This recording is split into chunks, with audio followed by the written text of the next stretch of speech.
Beginning a new series featuring Kyra Harper in the role of Peggy Delaney. James W. Nichol has written a new flight of stories about the Toronto newspaper columnist who was such a hit with listeners last year. There are new stories to follow and more mystifying twists. In this episode called Three's a Crowd, it all unrolls from a lost cat. A lost cat?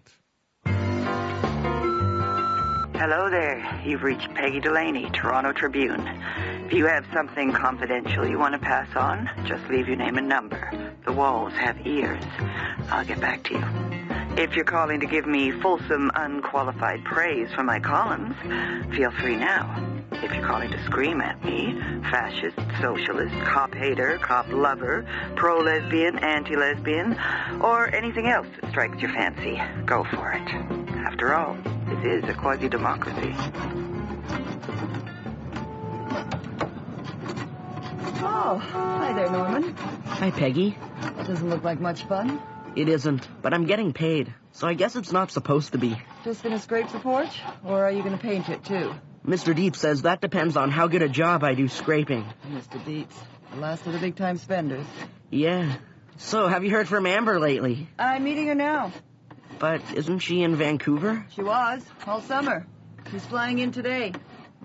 No kidding.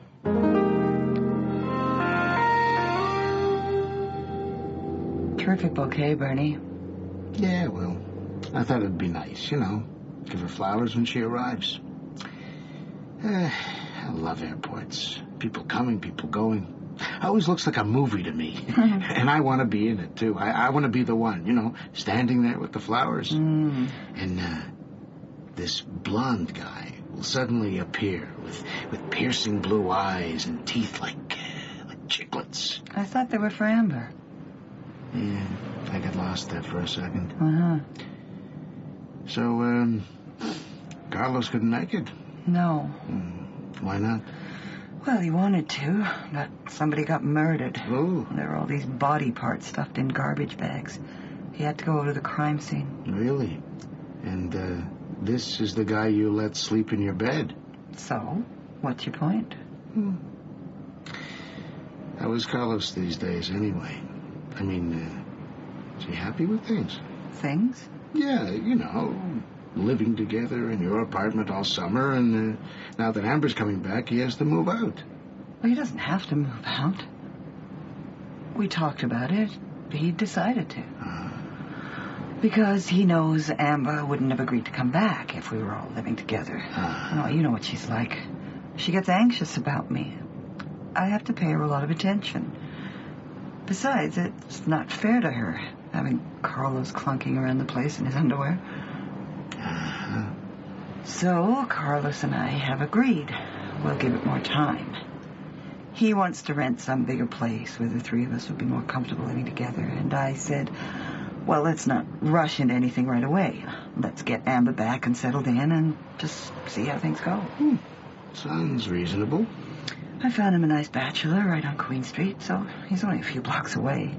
It was better than those rooms he was renting on Yonge Street. Looked like a flop house. So, he's happy. Well, he'd be happier if all three of us were living together right now. But he's happy. Sounds like it. Everything's under control.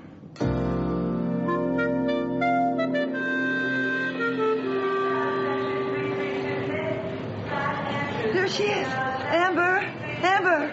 Over here! Mom! Hi, I missed you! Oh, sweetie, I miss you too. Oh, you look terrific. Look how terrific she looks. Bernie, I missed you. Oh, I missed you. I brought you some flowers. Oh, that is so... Bernie? Yes, Bernie, thank you. They're beautiful. It's just a little something. When you're suave, you're suave. What can I say? Carlos would have come too, honey, but at the last minute, some, work came up. Oh, that's all right. So, how is he? Oh, he's happy.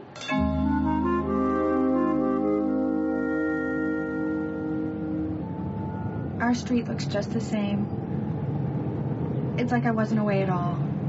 Well, it was only 2 months. 2 long months. Aww. So what'd your dad think about you spending another school year in Toronto? It took us all summer to talk him into it, didn't it, Mom? Uh-huh. I had to promise to take better care of her this time. No more broken noses. No more girl gangs chasing her around. No weirdness of any kind. Ooh, no more weirdness. That's gonna be tough for you. I'll manage. Hi, Amber. Hi, Norman. Welcome back. Are you gonna stay long? Uh-huh. The whole school year. I'm going to high school this year. Oh, yeah? Which one? Oak Park, same as you. Oh, well, that's great, Norman. Bye. Keep scraping, Norman. Okay. Hi. Hi.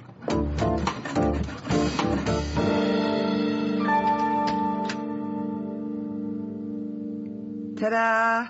Welcome home. Oh, balloons and a sign. And a cake, if Sammy hasn't cut his face into it.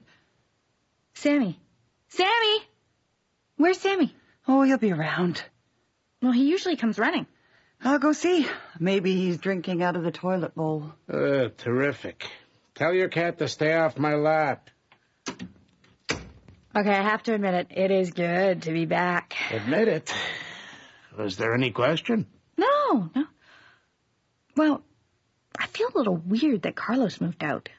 Because I told Mom it was okay. I'd get used to Carlos living here. It wasn't a big deal.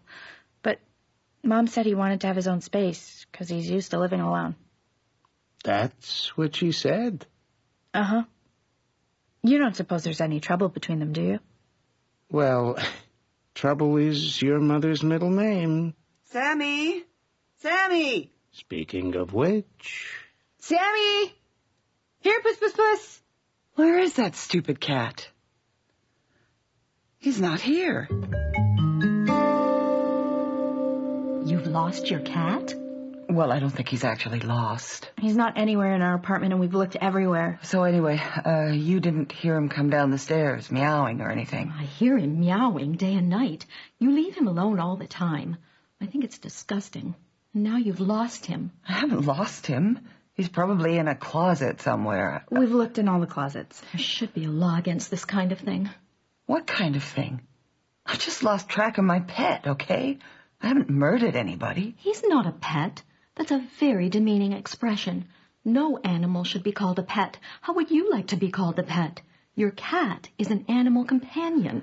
Okay. I take it, Jean, that you haven't seen my cat. That's all I wanted to know. Come on, Amber. I suppose you eat meat. Yes, I do, Jean. Roast beef, pork chops, little baby calf livers. Well, we'll let you know when we find Sammy, so that you don't worry. Tell your mother that one day all animals will roam free again, even cats and dogs, and this dark, dark age will be over.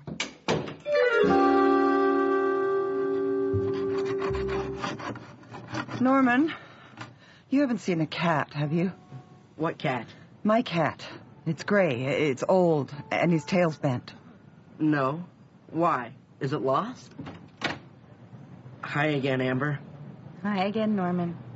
I could help you find your cat. That's all right, Norman. Is anybody home in your place? Just my dad.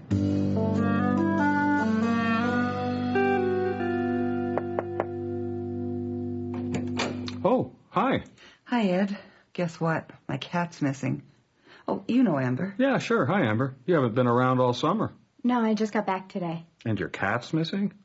I think he got out when Mom left the apartment this morning. Except I distinctly remember shoving him back in with my foot when I closed the door. Well, he's not there. What's he look like? Old, gray, bent tail.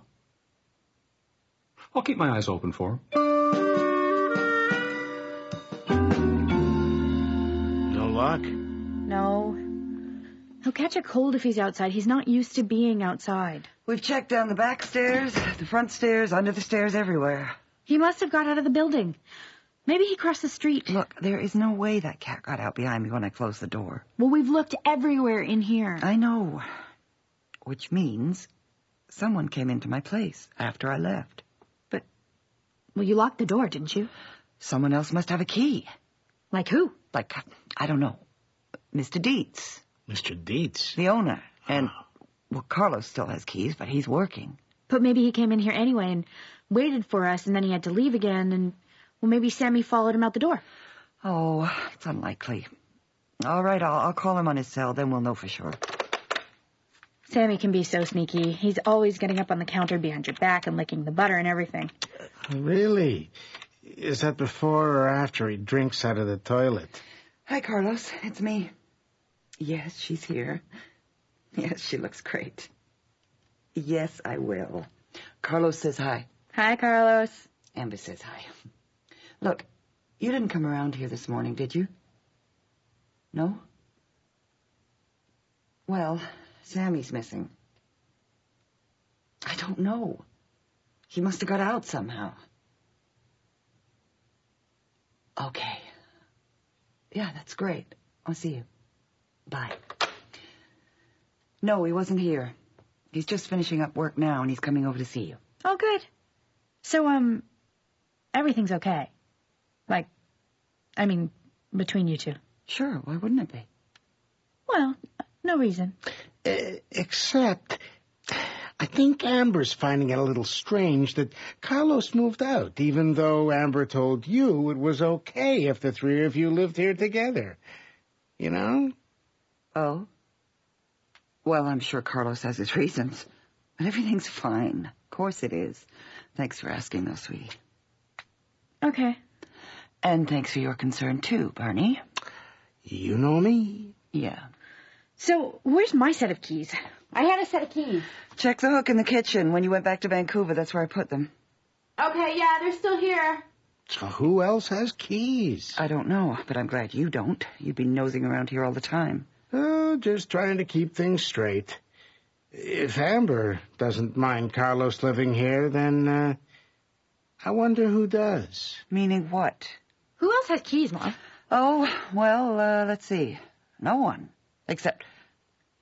Oh. There are keys outside. Under the railing on the front porch. I put them there a couple of years ago. In case I forgot mine. Well, are they still there?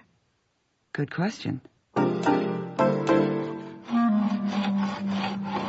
Norman, you didn't see any keys under here, did you? No. They were on this nail under the railing here. Were they? I thought you might have seen them while you were scraping. This nail here? Uh-huh. No, I haven't got this far yet. Well, nothing's missing, as far as I can tell. No jewelry, watches. I've been through everything. It probably was Norman. Just what I need. Some hormonally deranged kid snooping around in my underwear drawer. Maybe it wasn't him. The last thing you'd want would be for your cat to get out. That's right. Yeah, because it would prove at the very least that someone was in this apartment while you were away. Oh. Oh, what? Jean. Maybe it was Jean. She found those keys and now she's liberated Sammy. Oh, come on. No, she probably drove him out into the woods or something and let him go. Oh, she wouldn't be that crazy. Would she? Wouldn't she? Right. I'll ask her. Hold it. Look, the truth is, anyone could have taken those keys because it's such a stupid place to leave them. Anyone in the whole city, a delivery man, a paper boy. Aha. See? There's Sammy now. Oh, ha, ha, ha. Mr. Dietz. Hi. You lost a cat? Yes. Something down in the basement. I want to show you. That doesn't sound good. The basement? You stay here. I'll go. No. I'm going to. Yeah, good. I'll stay here.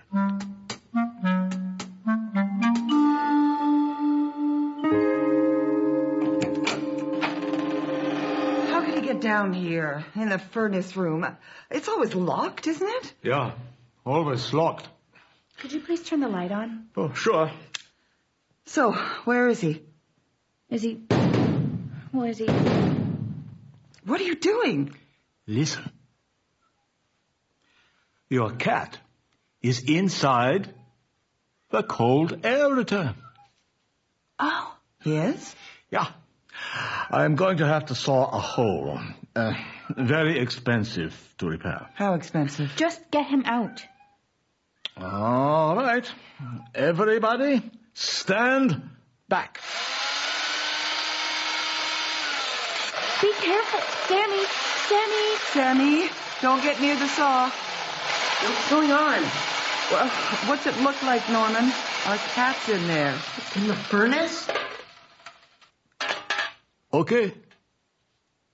Pussy. Sammy. Sammy, come here. Oh, don't be scared, Sammy. Come on. Come on. Oh, that's a boy. That's the little boy. Here he comes. Here he is. Oh, welcome back, Sammy. Nothing bad's gonna happen to you now. I've got you.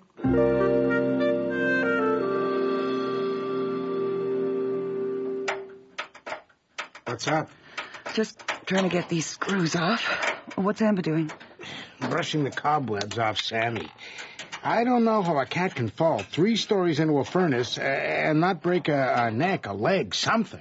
2 stories. From here, just off the floor in my bedroom wall, to the basement ceiling. The bigger question is, how did he get into my cold air return in the first place, when there's this metal grate over it? Don't you have a screwdriver? Nope. This knife's working. Because the screws are loose. What makes you think he got in through there? Well, where else? What are you doing? Just checking this cold air return. The screws were scratched up and loose. Here it comes. Here, I'll take it. Oh, my God. What? What's in there? A camera.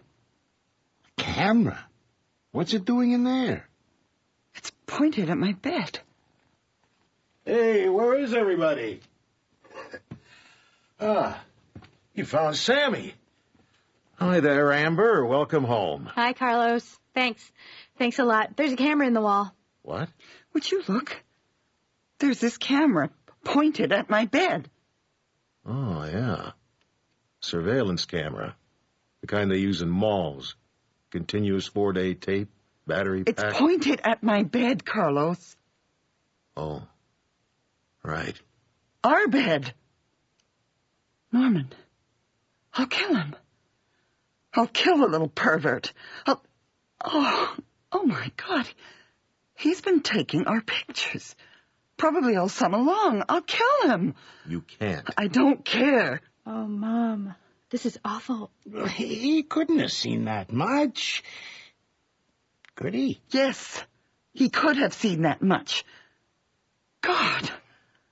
Norman's the kid who lives downstairs, right? He's scraping paint off the porch right now? He'll be scraping himself off the porch when I get through. Calm down. This is a serious offense. Oh, is it? Is it really? Let's just think it through. We don't have any proof it was this kid. Do we? He found my keys. Probably months ago. They were on the porch, and he's always on the porch. He's been sneaking in here whenever the apartment was empty. That's what he did this morning while I was at the airport. He took the grate off, and somehow Sammy got in there. Sammy was in there? That's why I knew this grate had been off. That's how I found the camera. He was probably taking out the old tape, putting in a new one. But if he saw the cat go in there, he would never have left the camera. So he must have taken the grate off, and then went snooping around the apartment for a while. And didn't realize the cat had disappeared in there behind his back. Which means what? Does the kid know Sammy was missing? Mom told him. And does he know where you found him? Yes, because he came down into the furnace room when Mr. Dietz was cutting Sammy out. Okay. Then he'll figure out that sooner or later you'll check this grate. He saw me come in just now. He knows we're all up here. He'll be scared. So arrest him. For what? Standing on the porch? We'll leave. All of us. Right now. Why?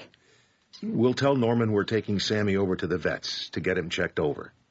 As soon as this place is empty, he's going to scoot up here and get that camera out of there as fast as he can. And you're going to let him? No. We'll get in my car, drive around the block, then come back in through the laneway and up the back stairs. We'll either catch him already in here, or we'll be sitting here waiting when he lets himself back in. Maybe we could put that grill thing back on and hide in the closets and catch him taking it off. That would be even better. All right, let's do it. Wait a minute. You're not going to, hit him, are you? Yes. No. We'll just talk things over with him. Calmly. And then I'll hit him. Oh, great.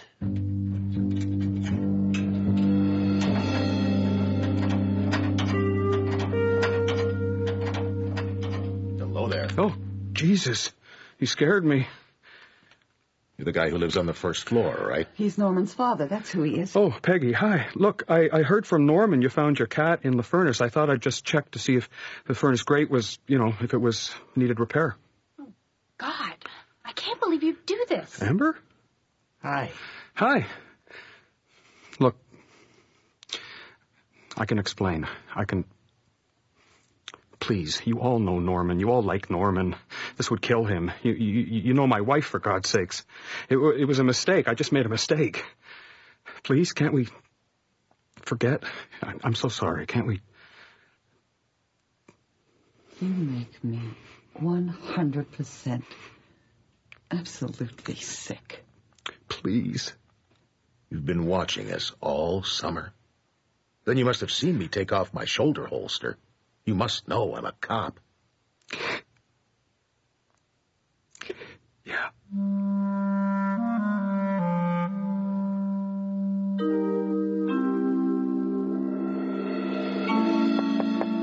Hi.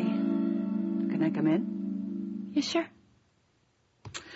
Oh, it's so good to see you back in this bed. Yeah. Quite the first day back. Uh-huh. Well, like Bernie says, trouble is your middle name. Bernie said that? In a loving way. He loves you. We all love you. Yeah. I'm so sorry, Mom. Oh, I just had everything all organized, Summer with Carlos, a new school year with you. Everything was special. Everything was great.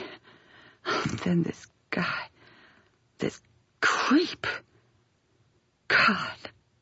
Oh, now I feel like a dirty joke, But you're not. Norman's father is, not you, and not Carlos either. Was that Carlos on the phone? Yeah, they're still talking to Mr. Creepo down at the police station. Seems he's agreed to give Carlos all the tapes he made. In exchange for what? In exchange for his face and his 2 legs, I guess. God. And then what? And then they'll charge him. No prior record, though, so Carlos says he'll probably get off with a suspended sentence. One thing, anyway, he'll move away from here as soon as he can. Poor Norman. Yeah. Mom, why did Carlos decide to get his own place? Was it because of me? No. Because of me. I told him you wouldn't be comfortable here with the 3 of us together. But the truth is, I couldn't cope. I'm not good in crowds. It's just living with one person at a time who I love. That's all I can do. Why? What are you afraid of? Well, I don't know.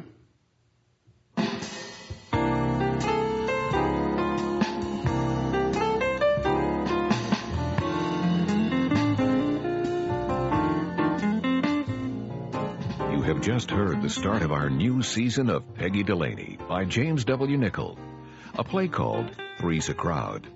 Heard in the cast today, Kyra Harper as Peggy, Katerina Scorsone as Amber, John Stalker as Bernie, George Bouza as Detective Carlos Zabo. With them were Nathaniel Siegler as Norman, Dee Dee Edelstein as Jean, Peter Krantz as Ed, and David Bolt as Mr. Dietz. The music was composed and conducted by Milan Kimlicka and performed by Ray Parker, Kevin McKenzie, Rick Whitelaw, and Scott Alexander. The recording engineer was Greg DeClute, with sound effects by Matt Wilcott. The associate producer was Colleen Woods. Production and direction were by Bill Howell, the executive producer of the Mystery Project. Next time, in a story called How Things Work Out, Amber leads Peggy into an emotional minefield. You heard about that kid who was killed in the park the other night? Yeah. Well, I knew him. Well, I didn't actually know him, but he said hi once when I was standing by my locker. He was in grade 13, so I guess he thought he'd give me a thrill. Oh? I didn't realize it was him until Sue told me. And then I did. He was this blonde kid last year who said hi, and then just kind of grinned at me and walked away. I can still see his face, plain as anything. Oh, honey. And then the other night he was just sitting there, waiting for his girlfriend, and these goofs came along, and then something was said or something, and they dragged him under these trees and kicked him, and... Well, that's what Sue said his brother told her. He died in the hospital that night, didn't he? Yeah. Almost every month we run some story about some poor kid somewhere being beaten to death or shot or God knows what. These kids make me sick. Jonathan. That was his name. Jonathan Drake. Maybe I should write a column. You should, Mom. You really should. Well, I will.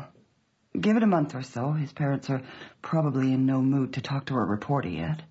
I could ask Sue if she'd ask his brother. They might want to see you now. Everybody knows your column. It would be a chance to express their anger and grief and everything, wouldn't it? Suppose they say yes. Want to come along? Oh, well... It's your story, too. And it would give you a chance to see what I do. And from there, things just get worse with Carla's family involved. Join us to see how it all plays out. Our coordinating producer is Barry Morgan. I'm Bob Boving, thanking you for listening and inviting your comments. This has been